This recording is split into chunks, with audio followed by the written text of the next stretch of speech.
OK, nous avons lu le texte qui se trouve dans 1 Samuel, 1er chapitre 1 à 28. Vous connaissez pour plusieurs d'entre vous l'histoire. C'est une histoire avec tellement de belles vérités spirituelles ici. Des vérités pour nous aider justement à suivre un modèle. Parce que Anne est un modèle. Et avant d'aller plus loin, je pense que ce serait bien que nous donnions ces quelques paroles à Dieu pour qu'il puisse les bénir. Notre Dieu, notre Père, nous te remercions pour ta parole encore une fois ce matin. Et juste à lire ta parole, nous voyons que Seigneur, tu es merveilleux, gracieux et plein de miséricorde pour ceux qui s'approchent de toi. Et si nous venons à toi ce matin, c'est parce que nous savons que nous avons des leçons à apprendre ici de cette dame ici qui a eu confiance en toi et en qui tu as agi. Je prie, Seigneur, que ce matin, tu disposes nos cœurs et que nous soyons tous prêts à entendre ta voix et à vraiment marcher pour ta gloire et pour ton honneur. Donc, bénis ces paroles et que tu sois glorifié en toutes choses. Nous le prions dans le nom de Jésus et pour sa gloire. Amen. Amen. Amen. Alors aujourd'hui, évidemment, c'est la fête des mères. Et en ce jour, on peut dire qu'on reconnaît évidemment l'importance de nos mères dans nos vies. Mais peut-être que nous devrions dire que nous reconnaissons en elles leur influence, l'influence de notre mère dans notre vie. Je suis certain que chacun de nous, nous avons rencontré des personnes importantes dans notre vie, des personnes avec des positions importantes. Mais est-ce que j'ai besoin de dire ce matin que notre mère occupe une position des plus importantes dans nos cœurs, dans nos vies? Après tout, c'est elle qui a pris soin de nous. C'est elle qui nous a consolés, comme Péole le dit. Et c'est elle qui nous a montré, n'est-ce pas, Péole, un amour inconditionnel. Justement, il y a un jeune garçon un jour qui a écrit dans une revue chrétienne. Et voici comment il a écrit sa lettre. Il dit, « Cher monsieur, si jamais vous avez un concours pour la mère de l'année, je pense que ça devrait être ma mère. Vous voyez, monsieur, ma mère s'occupe beaucoup de moi. Ma mère me punit quand je ne suis pas un bon garçon. Et elle est tellement fine avec moi. Elle est tellement fine avec moi quand je suis un bon garçon. Ma mère travaille du matin au soir et elle est toujours de bonne humeur. Monsieur, j'aime beaucoup ma mère et je veux qu'elle soit heureuse et aussi je veux être fier d'elle. Alors, s'il vous plaît, monsieur, pouvez-vous faire d'elle la mère de l'année? Merci, sincèrement, Paul. Oh, j'aurais pu dire, oui, P.A. Je n'ai pas pensé à ça. P.A. OK. J'avais écrit Paul ici. OK, alors notre mère, évidemment, a une place spéciale dans nos cœurs aujourd'hui. Parce qu'on est conscient aussi, on est très conscient que c'est la mère qui a le plus d'influence dans la vie d'un enfant et que plus souvent qu'autrement, que cette influence ici va probablement déterminer la direction que l'enfant va prendre plus tard dans sa vie. Évidemment, ce matin, j'aimerais vous parler d'une mère, d'une dame tout à fait spéciale dans la parole de Dieu. Et déjà, vous connaissez son nom. Elle s'appelle Anne.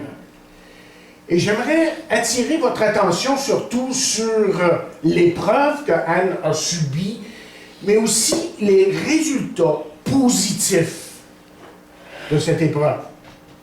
D'abord, ce passage nous indique qu'Elkana, le mari d'Anne, avait deux femmes, Anne et Pénina. Et déjà, là, c'était un problème. Pour différentes raisons. Et je ne dis pas ça en riant nécessairement. Là. Mais parce que je pense que ce n'était pas ce que Dieu voulait pour un homme, qu'il ait deux femmes. Et voilà que la culture de ce temps-là, peut-être, permettait certaines choses, et on a appris mieux plus tard, évidemment.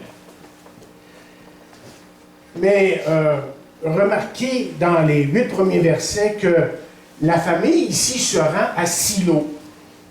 Silo était cette place où où Elkana et sa famille allaient adorer Dieu. Et c'est ici que nous avons l'image d'une famille qui marche avec Dieu ensemble. On a ici l'image d'une famille qui prie ensemble. Et ce que vous et moi, nous devons reconnaître, c'est qu'une famille qui veut être heureuse a besoin de communiquer spirituellement parlant. Parce que si ce lien n'est pas là, veut pas, il y a quelque chose qui lui manque. Remarquons, avant de parler plus spécifiquement de l'épreuve de Dan, qu'Elkana, d'après ce que nous avons lu dans notre texte, aimait Anne plus que Pénina. Et nous l'avons lu là, au verset 5 en particulier qui dit « Mais il donnait à Anne une portion double. » Et peut-être que ça, tout de suite en partant, là, que ça nous dit quelque chose sur le sorte d'homme qui était Elkana. Et en regardant le texte dans son ensemble, là, nous voyons qu'Elkana a vu en Anne une femme extrêmement spirituelle. En fait, une femme qui aimait Dieu. Tandis que le texte là, qu'on a lu ce matin, nous montre que le comportement de Pénina nous démontre une femme qui était plutôt charnelle, une femme qui était loin d'être spirituelle. Et n'est-ce pas que la Bible nous dit que l'homme spirituel, au contraire, juge de tout? Et qu'est-ce que ça veut dire, ça? Ça veut dire que cet homme qui marche avec Dieu reconnaît ce qui est spirituel et qui est vraiment spirituel. Et c'est justement ce qu'on découvre en Elkana, un homme qui savait reconnaître celle qui était vraiment spirituelle. Et le verset 5, évidemment, nous donne d'autres détails. Un autre détail qu'il nous donne, ce verset, c'est que Anne était stérile. Et si c'était une épreuve, bien, la plupart de vous, vous savez que dans ce temps-là, si on n'avait pas d'enfant, c'était vu comme une malédiction. Tout le monde le sait, ça, presque. Mais il y avait Pénina ici, dans le texte, que la Bible décrit comme sa rivale et qui se moquait d'elle. Et l'épreuve était, je dirais, rendue plus pénible à cause de l'attitude, évidemment, de Pénina. Essayez de vous imaginer un petit peu la situation ici. Chaque année au temple, Pénina remerciait Dieu pour les enfants que Dieu lui avait donnés. Évidemment, Anne, elle, ne pouvait pas faire ça. Et dans son hypocrisie, Pénina, plutôt que d'encourager Anne et de prier pour elle, bien, la Bible nous indique ici que Pénina la méprisait. Se peut-il même, on peut même penser que Pénina pensait, peut-être qu'il y avait certains péchés dans la vie d'Anne et qu'Anne aurait à se mettre en règle avec Dieu. Mais ce qu'on découvre dans le texte, c'est que Elkana, lui, savait mieux que ça. Il savait qu'Anne avait un cœur droit devant Dieu. Anne savait pour elle-même qu'elle avait un cœur droit devant Dieu. Et surtout, ce que nous découvrons dans ce texte, dans ce chapitre, c'est que Dieu le savait, lui. Dieu savait que cette dame ici, que cette mère avait un cœur droit devant Dieu. Mais la Bible nous montre qu'Anne pleurait et ne mangeait pas. Et une autre chose que j'aimerais que vous remarquiez au verset 5, et c'est très important, c'est que le texte nous dit que l'Éternel l'avait rendue stérile. Le texte nous dit que l'Éternel l'avait rendue stérile. Qu'est-ce qu'on peut apprendre de ces quelques paroles ici? Et la première chose qu'on peut apprendre, c'est que Dieu avait un plan pour la vie d'Anne. Dieu avait un plan pour sa vie. Et de même, Dieu a un plan pour vous. Même si ce matin, vous sentez que parfois vous êtes éprouvé, puis que vous êtes éprouvé un peu trop à certains moments. Parce que, vous voyez, si vous comprenez que Dieu a un plan pour vous, vous serez dans la joie, malgré certaines tristesses. Et malgré certaines épreuves, et je dis joie dans le sens, là, joie dans le sens que vous savez que Dieu est en train de tout arranger dans votre vie et que toute chose concourt pour le bien de ceux qui aiment Dieu. Et c'est quelque chose qu'Anne, évidemment, allait découvrir pour elle-même. Donc Dieu avait un plan pour la vie d'Anne. Et deuxièmement, Dieu a voulu faire éclater sa gloire à travers Anne. Et encore une fois, si vous saisissez cette vérité-là, que malgré vos épreuves, et malgré vos difficultés, et malgré votre tristesse, à certains moments, que Dieu désire par-dessus tout faire éclater sa gloire dans votre vie, bien vous serez dans la joie. Encore une fois, je dois m'expliquer parce que cette joie-là, vous voyez, c'est plutôt une assurance qu'on trouve auprès de Dieu. Sachant que Dieu va peut-être même nous faire découvrir des choses que d'autres n'ont pas compris, mais que Dieu veut, en fin de compte, faire éclater sa gloire dans votre vie. Et n'a-t-il pas dit à Marie et à Marthe que si tu crois, tu verras la gloire de Dieu. Il y a une troisième chose ici. Évidemment, ça c'est plus évident que les autres, c'est que Dieu voulait, à travers Anne, évidemment, susciter un homme pour prêcher la repentance. Dieu avait un plan. Ce qu'il faut comprendre, c'est que le peuple d'Israël, ici, s'était éloigné de Dieu. Quoi de neuf? C'était dans leurs habitudes.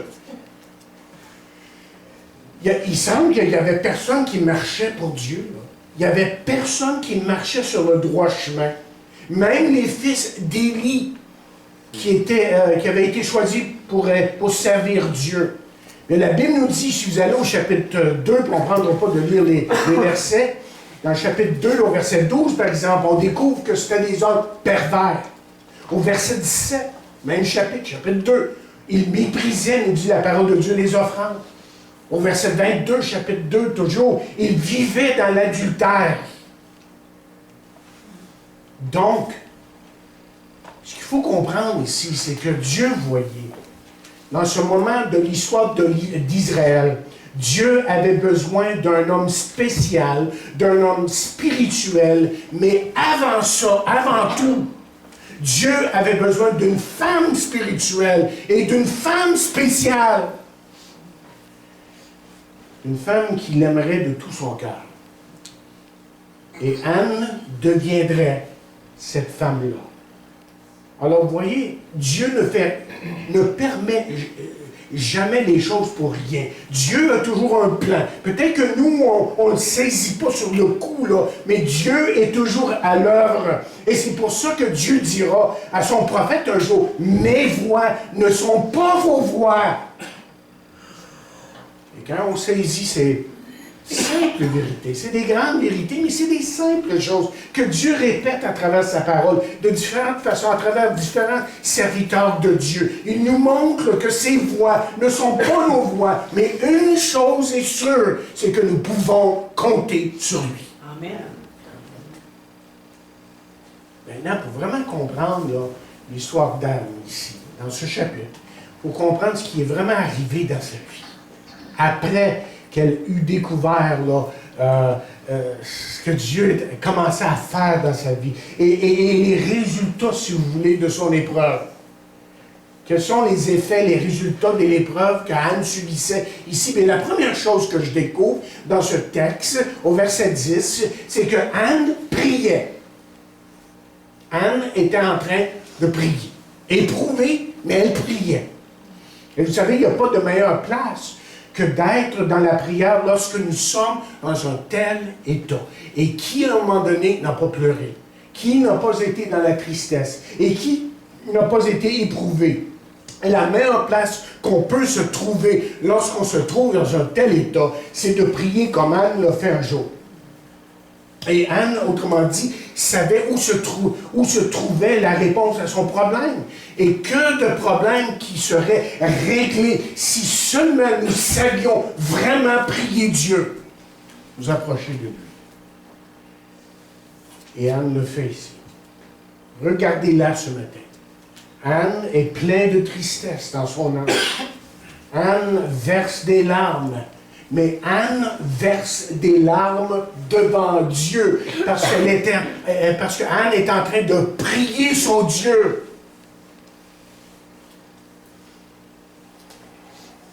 Est-ce qu'on a appris vraiment à verser nos cœurs devant Dieu, nos larmes devant Dieu, nos âmes devant Dieu? C'est ce que Dieu veut. En tout cas, c'est peut-être ce que Jésus a insinué un jour. Vous savez, quand Jésus dit quelque chose comme « Quand tu pries, entre dans ta chambre, ferme ta porte et prie ton Père qui est là dans le lieu secret. Et ton Père qui le voit dans le secret te le rendra. » Vous savez, s'il nous encourage d'aller dans le lieu secret, à cette place où on peut vraiment le rencontrer, il se peut qu'à certains moments, qu'on soit dans la joie, mais il se peut qu'à certains moments, on pleure aussi. Il se peut qu'à certains moments, on soit comme dans une euphorie spirituelle, mais il peut y arriver des moments où on se place devant Dieu, où Dieu nous montre qu'on a besoin de lui, et qu'on se place devant Dieu pour vraiment se repentir et revenir à Dieu. Et ça, dans mon expérience personnelle, c'est beaucoup mieux de le faire seul à seul, avec lui. Et Anne était tellement versée dans la prière ici. Autrement dit, Anne était tellement intense dans sa prière que lorsque le sacrificateur Élie le regardait, lui, il pensait qu'il était ivre. En tout cas, il n'était pas ivre de vin ou d'alcool, ça c'est sûr. Non, la prière d'Anne, comme on a lu tantôt, nous montre la sorte de prière qui plaît vraiment à Dieu. En fin de compte, vous voyez, c'est la prière qui cherche la gloire de Dieu à tout prix. Et qu'est-ce que c'est de chercher la gloire à tout prix? Mes chers amis, chercher la gloire de Dieu à tout prix, c'est de tout remettre à Dieu. C'est de lui donner tous nos problèmes, et tous nos soucis, et toute notre tristesse, et tout ce que nous éprouvons devant lui et dans la vie, sachant que lui va s'occuper de ces choses-là. Est-ce que vous pouvez dire ce matin que vraiment, lorsque vous priez, que c'est vraiment pour sa gloire? Est-ce que vous avez appris à vraiment tout lui remettre et à lui dire, Seigneur, j'ai des problèmes, je ne comprends pas ce qui m'arrive, mais je te les donne. Je sais que tu vas agir parce que tu es le Dieu tout-puissant dans ma vie, celui qui a créé les cieux et la terre. C'est toi qui agis maintenant, en moi, aujourd'hui. Donc, Anne a prié.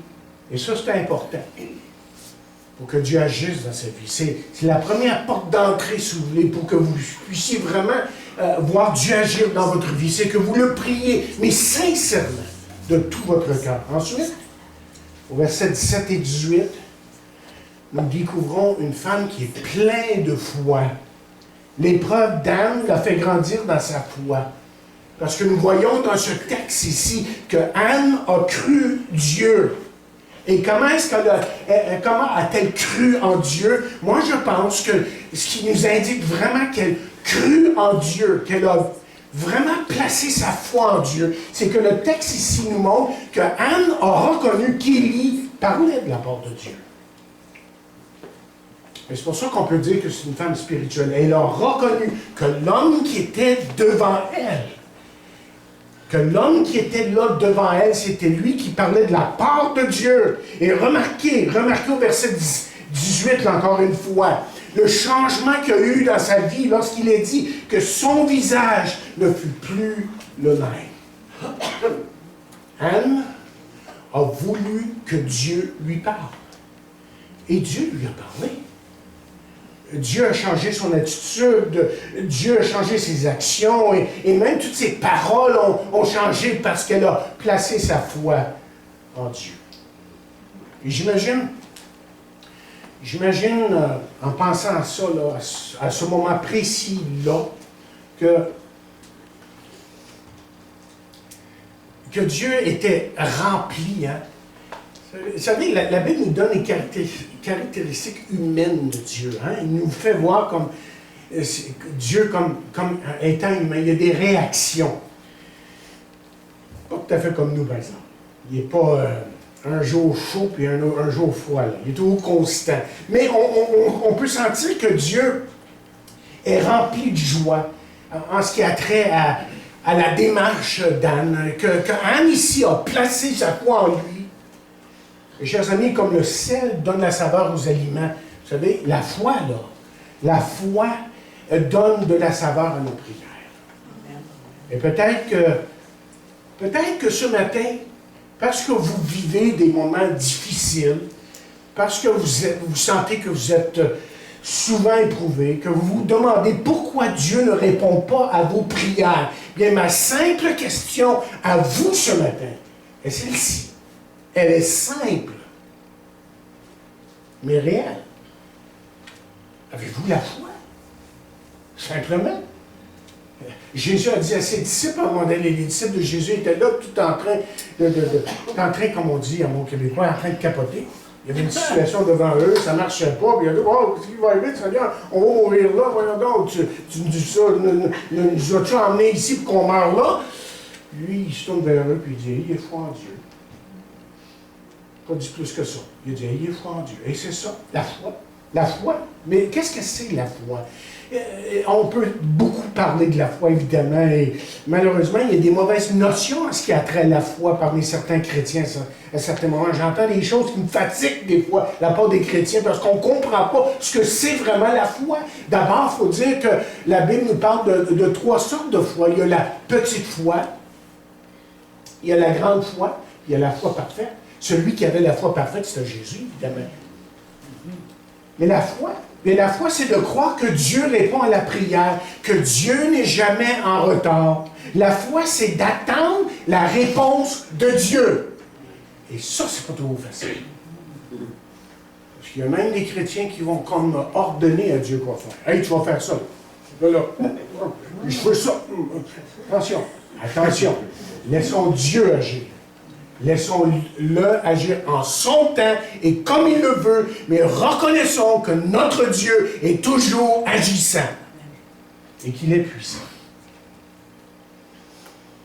Vous remarquez que souvent ceux qui sont venus à Jésus, du temps de Jésus, là, qui avaient le plus de foi, que c'était des étrangers. Que ce n'était pas ceux qui étaient proches de lui là, qui avaient le plus de foi. Mais c'était des gens qui, tout d'un coup, apparaissent et qui démontrent une foi incroyable en lui. Je ne sais pas s'il n'avait juste entendu parler ou s'il l'avait vu agir, mais il s'approche de lui. Par exemple, il y a ce soldat romain et qui vient auprès de Jésus. Il y avait un serviteur qui était malade. Vous vous rappelez l'histoire? Et là, ce soldat romain dit à Jésus, dis juste un mot. Dis seulement un mot. Je sais qu'il va être guéri. Et la Bible nous montre dans ce texte-là que Jésus est tout étonné, tout à fait étonné. La réaction de Jésus, c'est comme si Jésus n'avait jamais vu une telle foi. Et c'est peut-être vrai. Jésus, finalement, il connaît tout, là, mais il a voulu démontrer à ceux qui étaient autour de lui que c'était ça la foi, que c'était de vraiment placer toute sa confiance en lui. Et vous savez, je suis toujours étonné des fois de voir qui a la foi. Comme pasteur, après pas loin de 40 ans, là. C'est les jeunes chrétiens qui nous enseignent la foi. Hein? On pense que c'est ceux qui ont beaucoup de connaissances dans la Bible et qui ont fait beaucoup de cheminement dans la vie chrétienne. Et des fois, j'entends des jeunes chrétiens qui prient, mais ils prient avec foi, avec confiance. On se dit, mais c'est ça! Et je peux seulement prier que ça continue comme ça.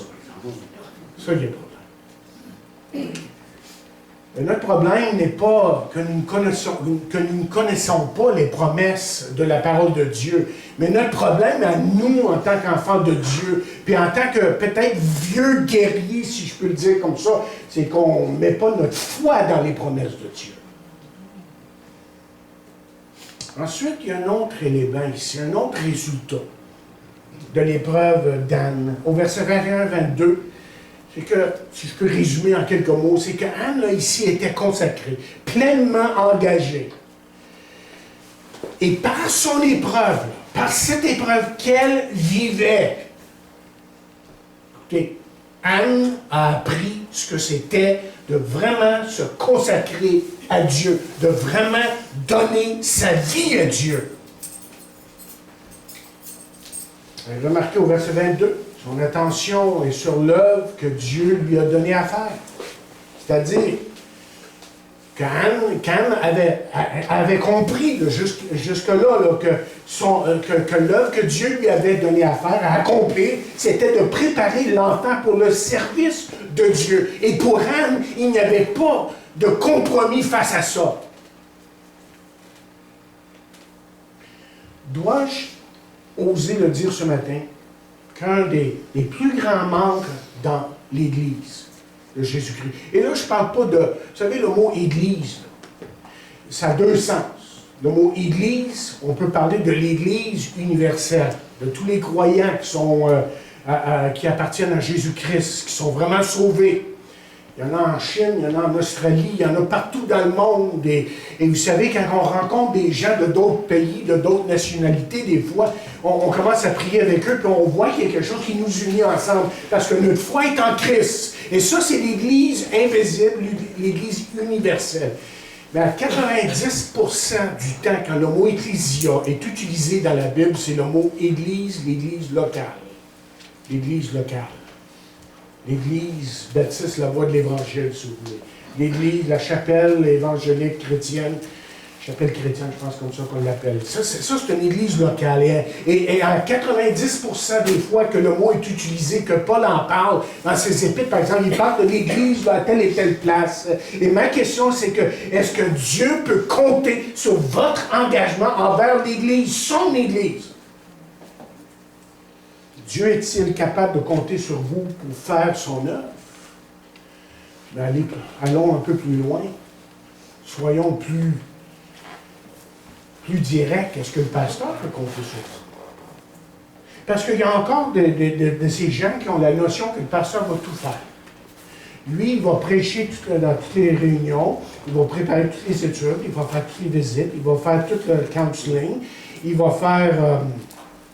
Qu'est-ce que je fais? Ah oui, il va prier, il va faire la jeunesse, il va faire ci, il va faire ça, il va tout faire. Puis avec lui, tout va bien marcher. Puis gagner sa vie. Ouais. Non, ça ne marche pas comme ça. Ça ne marche pas comme ça. En fin de compte, moi, ce que j'ai découvert dernièrement, c'est que c'est pas du tout mon rôle d'essayer de tout faire. Bien que j'ai été comme ça à travers les années, ma femme me connaît, j'étais partout à un moment donné, puis je faisais tout. Le problème, c'est que je réalise de plus en plus que c'est pas ça mon travail. Mon travail, moi, c'est de me préparer les dimanches, pour le dimanche matin. Mon travail, c'est de prier pour vous. Mon travail, c'est de vous rencontrer si vous avez des difficultés dans votre vie, et de vraiment vous aider à cheminer et de vous aider à vraiment connaître Dieu sur une base personnelle. De ne pas essayer de tout faire. Je pense que vous savez de quoi je parle ici. Hein? Puis on va en parler dans les annonces, j'ai quelque chose à vous partager. Mais Seigneur, est-ce qu'il peut compter sur vous? Que de joie que ça donne au Seigneur de voir ses enfants qui sont occupés pour lui. Mais que de joie pour ceux qui s'engagent dans l'œuvre du Seigneur. On n'est jamais déçu quand on se donne en lui entièrement. Et je pense aussi que c'était le cas d'Anne. Quelle joie! Quelle joie que cette dame, que cette mère a eue de se consacrer à son enfant, tout en sachant, hein, elle savait très bien, elle le reconnaissait, que Dieu allait se servir de lui comme serviteur de Dieu. Plus tard. Donc, je dois terminer. Dernier point, versets 27 et 28. Je pense que la plus grande leçon qu'Anne a appris ici, c'est d'apprendre à aimer Dieu, tout simplement. À aimer Dieu. Parce que, voyez, Anne était prête à se séparer de son fils. Hein? Elle dit, je veux le prêter à l'Éternel. L'amour d'Anne pour Dieu s'illustre par le fait qu'elle était prête à tout donner. Et chers amis, il ne peut pas y avoir de plus grand amour lorsqu'on a cette attitude-là, qu'on est prêt à tout donner à Dieu.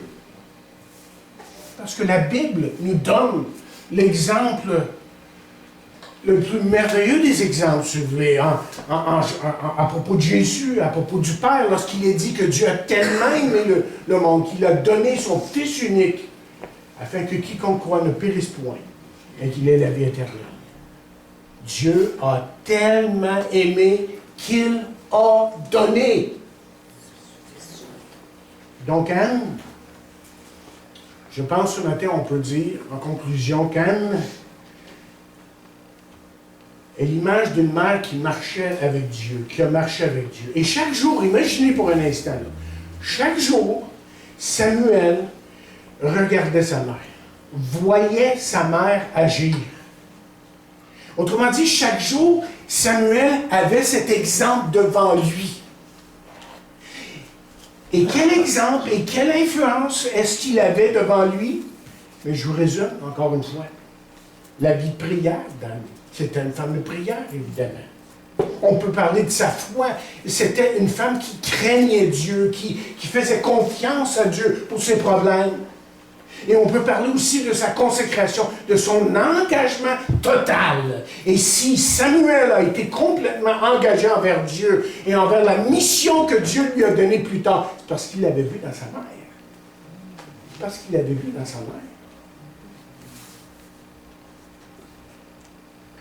Évidemment, il y a son amour pour Dieu qui a grandi de jour en jour. Et Samuel la voyait agir. Et vous savez, ça, c'est... Vous savez que c'est une bonne description de ma mère, ça? C'est une bonne description de ma mère. Si aujourd'hui, je peux le servir, c'est à cause en grande partie de l'influence de ma mère.